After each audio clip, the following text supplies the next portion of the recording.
سوف يعلمون أن نحن المسلمون قادمون حين نرفع الرايات سوف يعلمون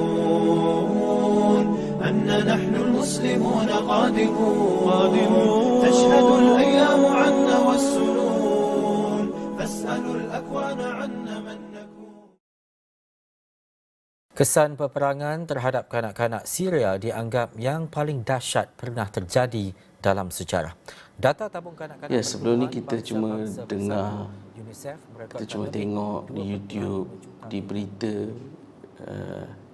Kita tak pernah tengok dengan mata kita sendiri. Saya dalam bidang production, bidang video, saya ni nak sangat shoot sesuatu yang lain, satu benda, angle yang lain. Penat buat servis tu orang, sudah penat shoot apa yang orang suruh saya shoot. Saya cuma nak shoot apa yang saya nak shoot. Sedapat tahu seorang kawan ni dia akan ke Syria, saya cakap dekat dia, saya nak ikut lah. So bagi semua sampel hasil kerja saya dekat NGO tu, saya cakap walau kena keluar belanja sekalipun, saya nak ikut lah. Apa ni maksudnya atlet kan? Sekarang ni ada banyak sekatan-sekatan polis. Jadi harap jangan ambil gambar semasa sekatan tersebut. Dekat mana sebenarnya konflik di Syria itu berlaku? Yang pertama, kalau mengikut Tuan Guru Haji Abdul Hadi Awang, Syria ni berlaku huru-hara dan peperangan di Syria ni adalah disebabkan rancangan Barat. Yang mana Syria ni merupakan antara laluan untuk sumbangan masuk ke Palestin.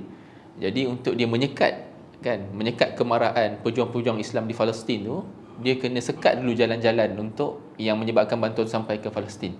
Itu yang pertama. Yang kedua, kalau ikut Profesor Kamarul Zaman Yusof, antara pakar geopolitik antarabangsa kat Malaysia ni, beliau mengatakan berlaku perang proksi. Maksudnya negara A dia nak perang dengan negara B, tapi dia pergi perang dekat negara C.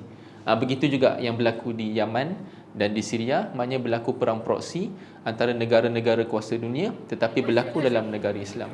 Keadaan ini amat menyedihkan. كيف تختارون؟ هم يتخذوا هذا المكان. هم اختاروا هم اختاروا ونحن نساعدهم. Saya nak ke sana, nak tengok macam mana keadaan dia orang, macam mana dia orang boleh bersyukur dengan keadaan dia orang kat sana. Dia satu eye opener, buka mata, buka minda yang kita sebenarnya dekat sini sangat-sangat beruntung. Sangat-sangat beruntung. Peperangan yang berlaku dalam Syria tu berlaku akibat pertemuan antara Sunni dengan Syiah. Tetapi masalahnya sekarang ni adalah Syiah di Syria ni mereka melampaui batas dengan membunuh mereka yang tidak setuju dengan mereka, dan yang paling dahsyat, orang-orang Sunni ni dipaksa untuk mengucap la ilaha illallah Bashar al-Assad. Sampai tahap tu dahsyatnya atau ekstrimnya Syiah yang berada di Syria, yang menyebabkan konflik antara Syiah dengan Sunni ni berpanjangan.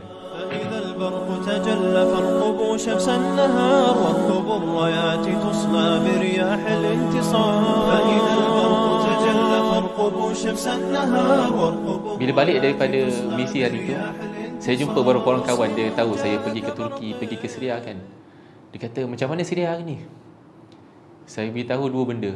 Yang pertama, kanak-kanak terpaksa berpuasa setiap hari, dan yang kedua, dijangka lebih ramai akan mati kebuluran pada bulan November atau Disember ni kerana musim sejuk. Saya balik Malaysia, ramai je kawan-kawan. Soalan pertama dia akan tanya, macam mana keadaan kat sana? Saya tak boleh jawab. Tak reti nak jawab. Saya cuma selalu akan jawab. Saya akan bergurau dengan dia orang. Saya kata, kalau kita hantar banduan, kita pergi sana pun tak boleh hidup rasanya. Macam tu saya boleh cakap.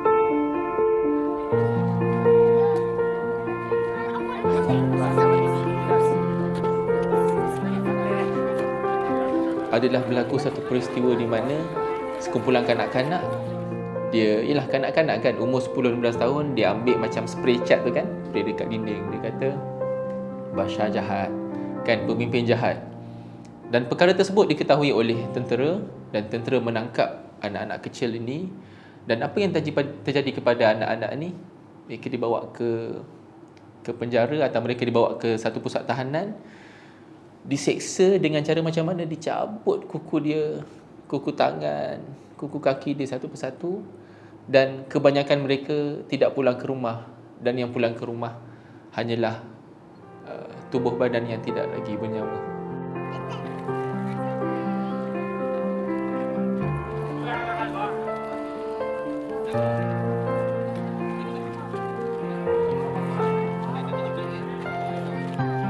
Kan kita kalau anak-anak kita, biasa kita beli bola plastik satu beg. Dan satu beg tu mungkin ada 10 ke 20 ke 15, tak pasti banyak kan. Biasanya seorang satu beg lah. Kalau anak kita lah seorang satu. Dekat sana kita di-advise oleh mujahidin kat situ. Dia nasihatkan buka bagi seorang satu, sebiji bola. Kebetulan saya dapat shoot satu momen yang muka dia excited sebab dapat bola plastik. Muka dia orang sangat excited. Dan seorang dapat sebiji. Seorang dapat sebiji bola. Dan dia orang sangat suka.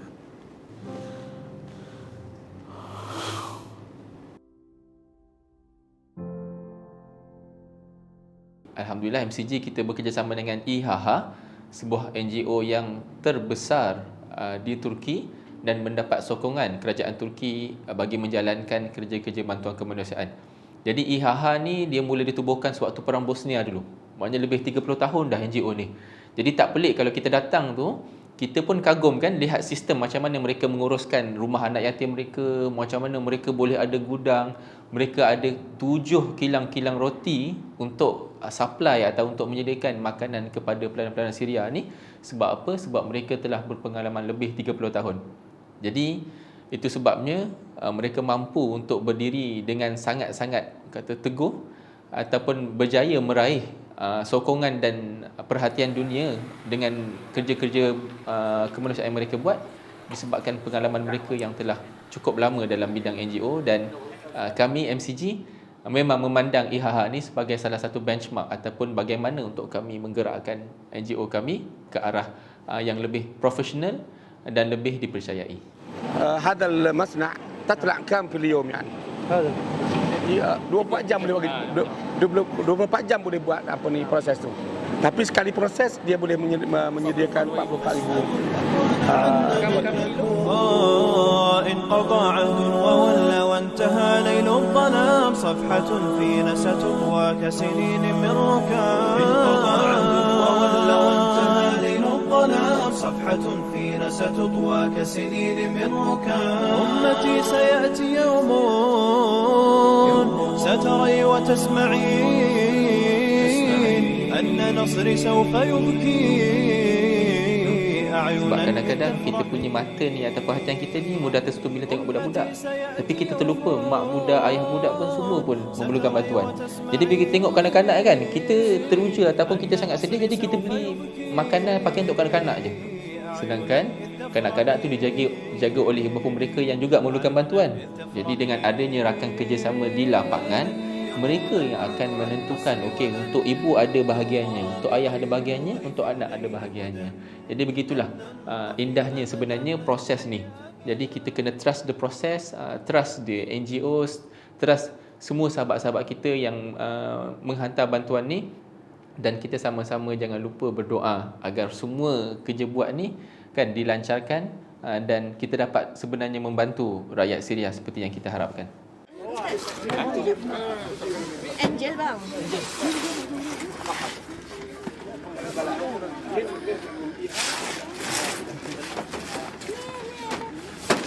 Kadang-kadang kita rasa ujian tu pada rakyat Syria sebab negara berperang. Tapi kita mungkin kadang-kadang terlepas pandang. Sebenarnya untuk kita yang tidak berperang pun ujian juga. Bahawa Allah nak uji kita. Adakah kita ni membantu mereka? Adakah kita ni cakna dengan mereka? Adakah kita ni melupakan mereka? Jadi di situ ada ujian juga untuk kita. Itu sebab MCG mengambil pendekatan untuk selalu menjalankan kempen-kempen penerangan kepada rakyat Malaysia melalui masjid, sekolah dan komuniti, untuk kita sampaikan, untuk kita wujudkan satu perasaan, untuk kita wujudkan satu sifat cakna dalam rakyat Malaysia terhadap rakyat Syria, di mana kita sedia maklum 11 tahun tu bukan tempoh yang pendek, tempoh yang sangat panjang. Dan sebenarnya usaha-usaha rakyat Malaysia ni sebenarnya memberi kekuatan kepada rakyat Syria untuk mereka bangkit kembali satu hari nanti. Kita nak tekankan dekat sini kepada rakyat Malaysia bahawa sekarang ni Syria nak menghadapi musim sejuk, dan musim sejuk adalah antara musim ataupun waktu yang paling kritikal buat pelarian-pelarian Syria ni di kemah-kemah, di shelter-shelter house mereka yang kita sediakan. Oleh itu, kita nak mengajak rakyat Malaysia untuk melebihkan usaha, melebihkan sokongan, melebihkan untuk share, like dan komen kempen-kempen membantu rakyat Syria di musim sejuk ni, kerana kalau musim panas pun bila kita datang, kita mengalir air mata, kita sedih tengok anak-anak ni. Apalagi dalam musim sejuk yang mencengkam sampai ke tulang. Even kita pasal aircon 16 pun tarik selimut lah. Sejuk dia, sejuk dia. -5, -10. Saya tak boleh bayang macam mana dia nak hidup.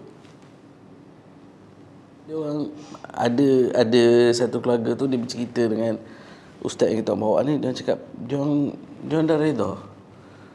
Mungkin seorang, mungkin 2 orang yang akan meninggal waktu musim sejuk.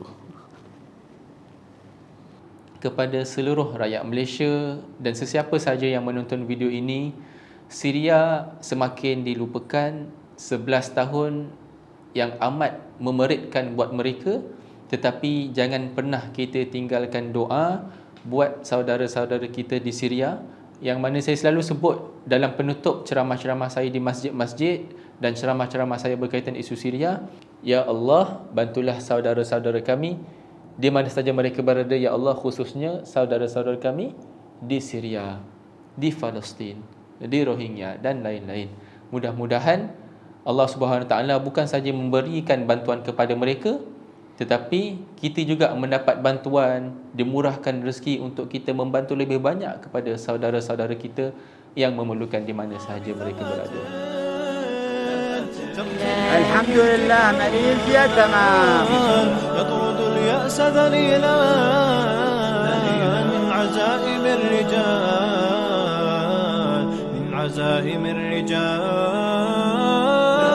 يطول البعد عن نصر ولن نرضى بغير النور في الليل هدى، لن ننطفي أبدا، لن ننتهي أبدا. إنا كبرق في السماء جاء ملتهبا، نرفع الرايات سوف يعلمون أن نحن المسلمون قادمون.